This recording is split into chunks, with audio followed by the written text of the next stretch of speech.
appointed as a County Executive Committee member in the County Government of Nakuru, do swear and solemnly affirm that I will be at all times be faithful to the people of Nakuru County and respect and uphold the Constitution of Kenya and all other laws of the Republic.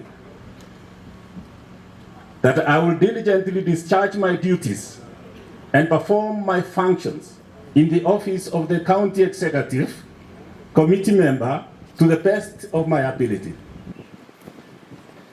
That I will not accept in the performance of my duties divulge any matter brought to my attention in the course of my official duties.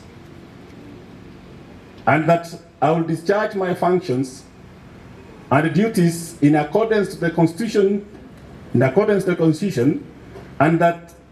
the law, without fear, favor, bias, affection, ill will, and prejudice.